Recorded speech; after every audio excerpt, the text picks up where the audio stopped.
Il y a des organisations qui ont été créées sur cette planète pour détruire et déstabiliser le continent africain. C'est le cas de la Cour pénale internationale, plus précisément appelée CPI. Cette organisation qui a été mise en place, nous dit-on, pour chercher ou traquer ceux qui sont coupables de crimes contre l'humanité. Mais lorsqu'on analyse la plupart des décisions qu'ils prennent, ou la plupart des responsables qu'ils poursuivent, ce sont majoritairement que des responsables africains. Que des responsables du continent africain ou des responsables, on va dire ça même, noirs. En tout cas, la CPI, un responsable qui travaille directement à la CPI, il nous dit quoi? Il nous dit en fait que la CPI a été construite pour l'Afrique et pour les dirigeants voyous comme Poutine. C'est un haut dirigeant qui a dit cela. Lui-même, c'était un employé à la CPI, il travaillait là-bas. Donc, au cours d'une interview, il nous a dit cela. Ça nous a interpellés et ça nous a donné une petite faille pour interpeller directement nos frères panafricains et nos dirigeants aussi sur le continent africain.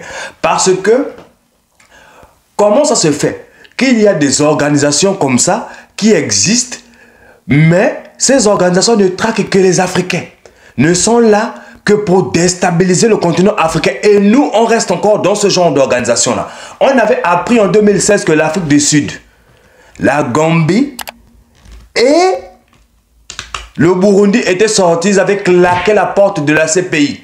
Mais la Gambie, ils ont fait demi-tour. Ils sont retournés là-bas. Et en même temps, l'Union africaine avait approuvé une sortie mutuelle de tous les pays africains de la CPI. Certains avaient bloqué. Des pays comme le Nigeria ou comme le Sénégal, ils avaient mis leur opposition. Ils avaient dit que nous, on reste dans la CPI. Si vous voulez sortir de la CPI, vous sortez aussi de la CPI. Dans ce cas, nous, on va aussi sortir de l'Union africaine. Donc, les dirigeants de l'Union africaine, ils ont laissé tomber. Ils ne soutenaient plus les pays africains qui voulaient sortir de la CPI. Mais en tout cas, on serait obligé de conclure cette vidéo en mettant la vidéo de cet ancien employé qui travaille à la CPI, qui nous dit concrètement l'objectif de la CPI. Lui-même, il ne savait pas cela. Il pensait que la CPI, c'est une organisation qui travaille pour les valeurs humaines, qui travaille pour traquer, on nous dit ça comment? Les fouteurs de merde, les personnes qui sont poursuivis pour crimes contre l'humanité.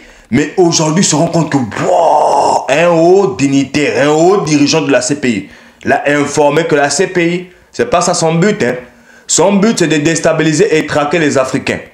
Et aussi, quelques dirigeants un peu qui ne sont pas en accord avec nous. Il a donné le cas du président Vladimir Poutine de la Russie, lui-même. Donc, aujourd'hui, nous avons fait cette vidéo, c'est pour interpeller les Africains. Et le message va directement arriver à nos dirigeants. Sortez de la CPI, que tous les pays africains sortent de cette organisation. Qu'est-ce qu'ils sont en train de faire là-bas dans une organisation qui n'est là que pour traquer les Africains, que pour traquer les dirigeants africains. L'ancien dirigeant de la Côte d'Ivoire, Gbagbo, qui avait été traqué par la CPI. On voulait même déjà éteindre sa carrière, l'éliminer. La chance pour lui qu'il y a eu des personnes quand même qui ont combattu à ce qu'il puisse être libéré. Aujourd'hui, il est libre. On nous dit même qu'il n'y avait rien. Monsieur Bemba, il y a beaucoup d'Africains. Beaucoup d'Africains qui ont été poursuivis par la CPI, traqués, matraqués, assassinés, comme vous-même vous voulez. En tout cas, on va s'arrêter là pour aujourd'hui. C'était Big L Scott TV. On se retrouve pour un prochain programme. Allez, ciao, ciao. Je termine avec l'interview que vous êtes obligés directement de regarder pour bien prendre connaissance et conscience de ce que les gens là pensent. Comment les gens là, quand ils nous mettent comme ça dans leurs organisations, ce qu'ils en pensent. Allez, ciao, ciao. Of the individual is the protection of babies.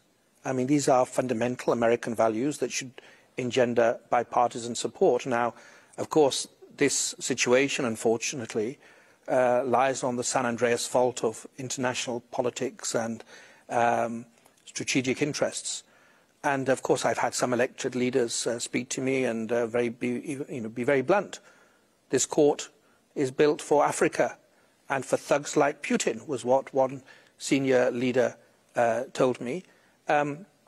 We don't view it like that. This court is the legacy of Nuremberg. This court is a sad indictment of humanity. This court should be the triumph of law over power and brute force. Grab what you can, take what you want, do what you will. And we're going to simply be, we're not going to be dissuaded by threats or any other activities, because in the end we have to fulfill our responsibilities as prosecutors, as the men and women of the office, as judges, as the registry,